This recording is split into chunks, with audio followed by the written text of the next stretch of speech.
Hi. Tomorrow, as most of you know, it's celebration of VE Day, the 75th anniversary of victory in Europe. In a few weeks' time, it's the 76th anniversary of the D-Day landings in Normandy. It was on the 6th of June 1944 that the landings occurred. And after the invasion of Normandy, there was never any question as to what the outcome of the war would be. The landings were achieved at a high cost to human life. However, the victory on the beaches, which was decisive, didn't immediately end the day of the Allied forces, where it wasn't complete utter victory there and then, and it didn't end the suffering of the people in Europe. The decisive battle had been fought and won on D-Day with the landings. But it wasn't until VE Day, which we celebrate, the 75th anniversary, which we can actually say it was victory in Europe.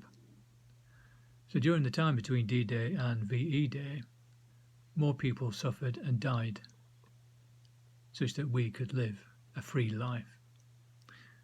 Using this analogy, the death and resurrection of Jesus Christ was the decisive victory that wiped away all doubts about how history would end. His death has made us free, made the world free, and pointed to a new way, a new truth, a new life. On that first Easter morning 2,000 years ago, the forces of darkness were defeated, and everything that's wrong and rotten with this world was also defeated. Notice was given. However, between God's D-Day on that first Easter morning and the point of history when Christ comes again, God's what I call VJ Day, Victory in Jesus Day, we know only too readily that there is sin, disease, pain, suffering and death. The struggle goes on. We can see it all around with this pandemic.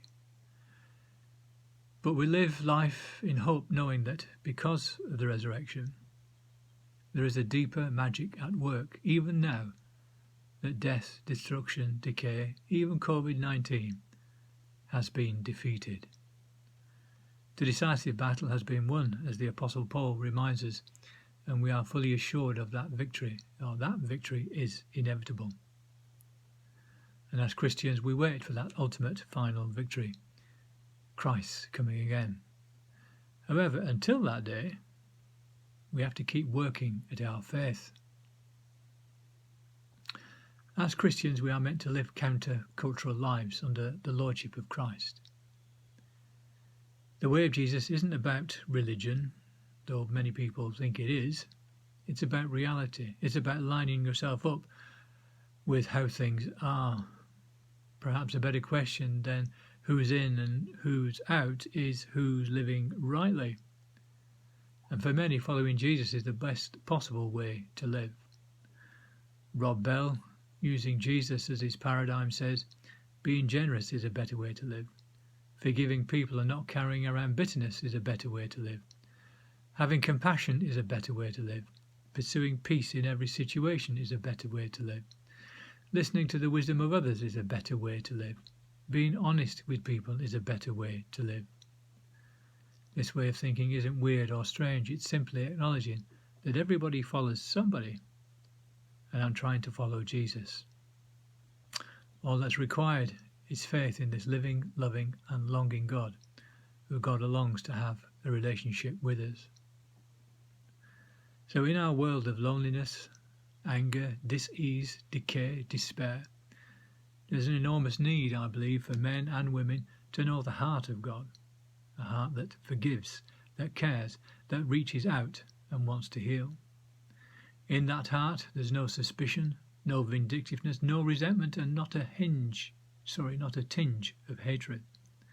It's a heart that wants only to give love and receive love in response.